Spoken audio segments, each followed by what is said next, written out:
2025 లేదా 26లో డిగ్రీ లేదా బీటెక్ చదివారా? సాఫ్ట్వేర్ జాబ్ కోసం ఎదురు చూస్తున్నారా? అయితే కోడ్ జ్ఞాన్ 100 డేస్ కోర్సులో చేరండి, జాబ్ సాధించండి. నమస్కారం అలగారి రవీంద్రనాథ్ గారు. నమస్తే అండి సిరి గారు.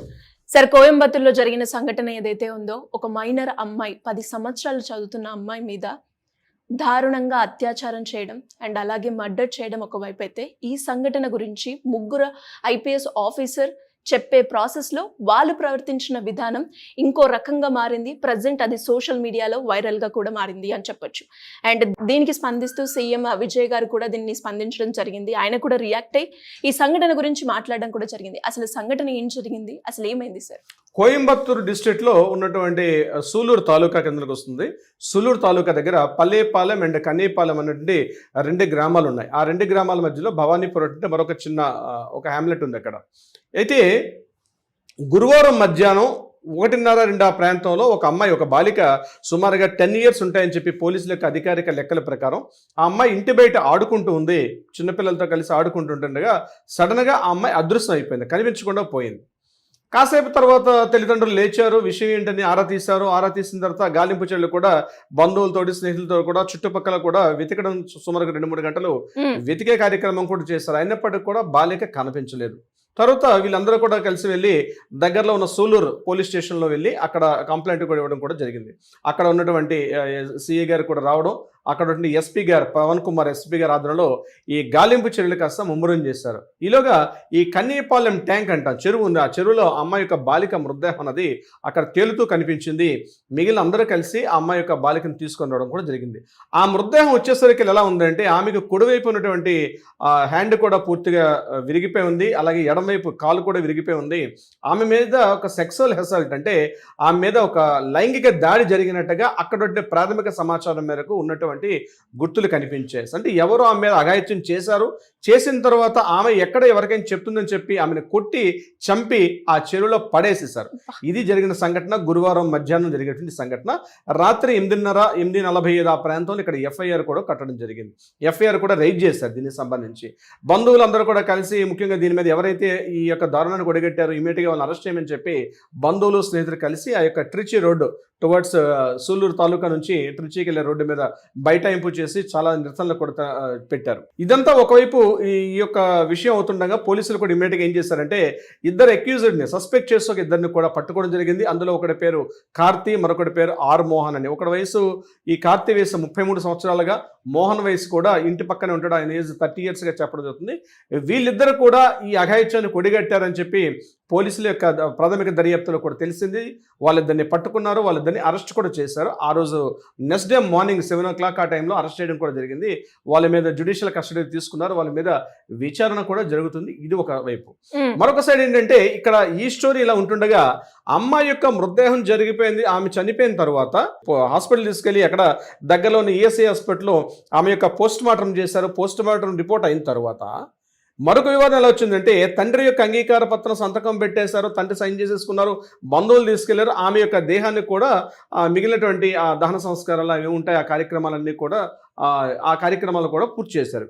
ఇంతలో మీడియా మళ్ళీ సోషల్ మీడియా ఉంది కదా, సోషల్ మీడియాలో మళ్ళీ కొత్త ఇష్యూ రైజ్ అయింది. ఆ ఇష్యూ ఏంటంటే, అమ్మాయి ఇక్కడ అమ్మాయి యొక్క ఎవరైతే చనిపోయినటువంటి అమ్మాయి యొక్క తల్లి నా సంతకం లేకుండా నన్ను పూర్తిగా ఇక్కడ నా కూతుర్ని దహన సంస్కారాలు చేశారు కాబట్టి నాకు తెలియకుండా చేశారని చెప్పి అమ్మాయి చనిపోయినటువంటి అమ్మాయి యొక్క తల్లి మళ్ళీ పోలీస్ స్టేషన్లో ఫ్రెష్గా కంప్లైంట్ చేసి, నా భర్త ఉన్న బంధువులను కూడా చర్యలు తీసుకోండి, నేను కనీసం చివరి చూపు కూడా చూసుకోకుండా నన్ను రానివ్వలేదు, నేను ఆ పోలీస్ స్టేషన్ ఏదైతే ఈఎస్ఐ హాస్పిటల్లో ఆమెకి పోస్ట్ మార్టం రిపోర్ట్ చేస్తుంటే నేను వెళ్ళేసరికి వెనక డోర్ నుంచి తీసుకుని వెళ్ళిపోయి అంబులెన్స్లో తీసుకెళ్ళిపోతే నేను అనేక అంబులెన్స్ వెంబడి కూడా నేను కంటిన్యూగా పరిగెత్తాను. 1/2 కిలోమీటర్ వరకు పరిగెత్తినప్పుడు కూడా నన్ను అందకుండా ఆ బాడీని తీసుకొని వాళ్ళు వేరే ఊరు తీసుకెళ్ళి అక్కడ దహన సంస్కారాలు చేసేసారు.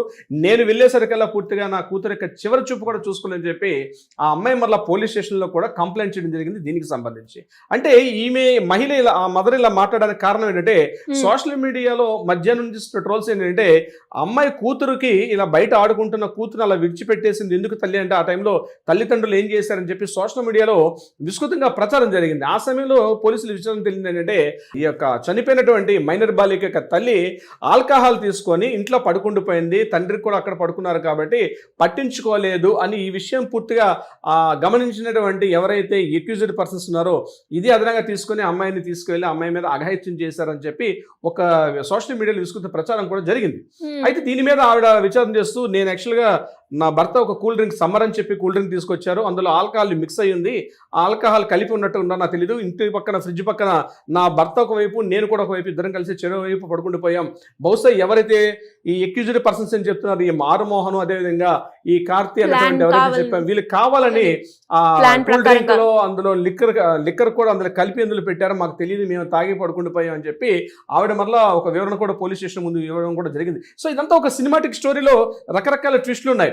సో దీని మీద ఏంటంటే ఆ ఐజీ గారు అంటే రమ్య భారతి గారు అంటే ఇదంతా కూడా ఎలా వస్తుందంటే వెస్ట్ జోన్ కి ఎందుకు వస్తుంది, కోయంబత్తూరు వెస్ట్ జోన్ కి ఎందుకు వస్తుంది, వెస్ట్ జోన్ లో రమ్య భారతి గారు ఇక్కడ ఐపీఎస్ ఆఫీసర్, అదే కాకుండా డిఐజీ అనేటువంటి సన్నిధానం ఆయన కూడా సన్నిధానం అంటారు, సన్నిధానం ఆయన కూడా డిఐజీ ఆయన ఒక IPS officer, at the same time SP అనేటువంటి ఎమ్మెల్యే మన పవన్ కుమార్, ఈ పవన్ కుమార్ ఈయన కూడా ఒక ఎస్పీ గారు అంటే సూపరింటెండెంట్ ఆఫ్ పోలీస్, ఈ ముగ్గురు కూడా ఒక ప్రెస్ మీట్ పెట్టారు. ఈ ఇష్యూ యాక్చువల్గా ఈ మైనర్ బాలిక మీద దాడి ఈ రకమైన విచారణ ఒకవైపు అవుతుండగానే ఇక్కడ మీరు మాట్లాడిన స్టోరీ ఏమైందంటే ఇక్కడ ప్రెస్ మీడియాలో వాళ్ళు మాట్లాడుతున్నటువంటి హావభావాలు అంటే ముఖ్యంగా మీడియా మైక్స్ అన్ని కూడా ముందుంటుండగా ప్రెస్ మీడియాలో వాట్ జరిగిందని చెప్పి మీడియా ముందుకు వచ్చే క్రమంలో వీళ్ళ ముగ్గురు కూడా అంటే సన్నిధానము మధ్యలో ఈ యొక్క రమ్య భారతి గారు ఇటువైపు చూస్తే పవన్ కుమార్ గారు ముగ్గురు కూడా ఐపీఎస్ ఆఫీసర్లు ప్రెస్ లో వెళ్తున్నప్పుడు ఇంకా కెమెరాస్ ఆన్ చేయలేదు, ఇంకా షూట్ స్టార్ట్ చేయలేదని అనుకునే క్రమంలో అంటే మీడియా ముందు వచ్చేటప్పటికి అందరూ మీడియాస్ వచ్చిన తర్వాత కూర్చున్నాకే యాక్చువల్గా మీడియా ప్రజెంటేషన్ జరుగుతుంది. బట్ ఇక్కడ జరిగింది ఏంటంటే ఇంకా ఎవరు ఇంకా స్టార్ట్ చేయలేదు అనుకునే క్రమంలో వాళ్ళ మైక్స్ పెట్టుకొని వాళ్ళు ఇంటర్నల్ గా వాళ్ళు జోక్స్ వేసుకొని మాట్లాడుకుంటారు. అంటే ఈ విషయం సోషల్ మీడియాలో విస్తృతంగా ప్రచారం ఏంటంటే పోలీసు వ్యవస్థ ఎలా పనిచేస్తున్నారు, ఒక ఐపీఎస్ ఆఫీసర్లు ఎంత విచక్షణారహితంగా ఎంత బాధ్యతాయుతంగా అంటే బాధ్యత లేకుండా అసలు ఎటువంటి రెస్పాన్సిబిలిటీ లేకుండా సోషల్ రెస్పాన్సిబిలిటీ లేకుండా ఆ పోస్టులకి వాళ్ళకి అర్హత కాదు అని చెప్పి కూడా ఎంటైర్ తమిళనాడు ఉన్నటువంటి మొత్తం ప్రజలందరూ కూడా ఒకసారి సోషల్ మీడియాలో గట్టిగా మాట్లాడుకోవడం జరిగింది. సో ఈ జరిగిన సంఘటన గడిచిన 4 days 3 days నుంచి జరిగినప్పుడు కూడా దీని మీద విస్తృతమైన చర్చ ఎంటైర్ యావత్ తమిళనాడు ఒక్కటే కాకుండా టోటల్గా ఉన్నటువంటి ఇండియా మొత్తం మీద కూడా విచారణ వచ్చింది. అంటే ఇంత బాధ్యత లేకుండా పోలీసులు ఉంటారు అంటే బాధితులు తమ బాధ కలిగిందని చెప్పి పోలీస్ స్టేషన్కి వెళ్ళేటప్పుడు అక్కడ పోలీసులు ఏ రకంగా రిసీవ్ చేసుకుంటారు అనడానికి అర్థం ఈ సోషల్ మీడియాలో ఉన్నటువంటి ఈ యొక్క క్లిప్పింగ్ చూసాకే ఆ వీడియో చూస్తుంటే అర్థం అవుతుంది ఎంత కేర్లెస్ అంటే ఒక బాధ్యత లేకుండా ఒక రెస్పాన్సిబిలిటీ లేకుండా అరే బాధితులు వచ్చారు వాళ్ళని ఫార్మాలిటీ చేద్దాం అంటే ఒక మీడియా ముందు కనీసం కెమెరాస్ ఆన్ అయ్యి ఉన్నాయని చెప్పి ఒక జ్ఞానం కూడా లేకుండా ఎంత లేకిగా ఎంత వెకిలిగా ఉన్నారంటే మనుషుల యొక్క బాధలన్నా మనుషుల యొక్క వాళ్ళ ప్రాబ్లమ్స్ అంటే సమస్యలు అంటే వాళ్ళ దృష్టిలో అదొక వేస్ట్ అంటే అదొక చిన్న చూపు. అలాంటి వ్యక్తుల్ని ఆ పోస్టుల్లో ఒక బాధ్యత కలిగిన ఆ శాఖలో నియమించడం అత్యంత దురదృష్టకరం. ఆల్రెడీ విజయ్ గారు ముఖ్యంగా సీఎం జోసెఫ్ విజయ్ గారు స్పందించారు, దీని మీద స్పందించారు. బట్ స్పందించడం ఒకటే కాదు, ఇమ్మీడియట్ గా ఆ ముగ్గురు ఐపీఎస్ ఆఫీసర్లు కూడా సస్పెండ్ చేయడం, సస్పెండ్ కూడా కాదు అసలు పోలీసు వ్యవస్థగా మచ్చబెట్టిన వాళ్ళు వీళ్ళని ఎంటైర్ ఆ పోలీస్ డిపార్ట్మెంట్ నుంచి సస్పెండ్ కాకుండా టోటల్గా టెర్మినేట్ చేసే విధంగా చట్టాలు రావాలి. మనం సమస్య ఉందని ప్రాబ్లం ఉందని చెప్పి పోలీస్ స్టేషన్కి వెళ్ళేటప్పుడు వాళ్ళు ఎలా ప్రవర్తిస్తారన్నది నిజంగా నిన్న జరిగినట్టు సోషల్ మీడియాలో ఉన్నటువంటి ఆ వీడియో క్లిప్పింగ్ చూస్తేనే అర్థమవుతుంది. ఈ ఇష్యూ ఏం జరిగింది సార్ విచారణలో జ్యుడిషియల్ కస్టడీ ఇవన్నీ అవుతున్నప్పుడు కూడా అనేక రకరకాల ట్విస్టులు చేస్తూ 3 రకాల ఇష్యూస్ ఇందులో కలిసి ఉన్నాయి. శ్రీ గారు నిజమే సార్, మీరు చెప్పింది ఏదైతే ఉందో ఒకవైపు బాధ కలిగించే విషయం అయితే ఇంకొక వైపు బాధ్యత తీసుకొని ప్రవర్తించిన వాళ్ళు కూడా ఈ రకంగా ఉంటే ఇంకెక్కడ ఎవరికి ఒక ట్రస్ట్ ఒక నమ్మకం వస్తుంది.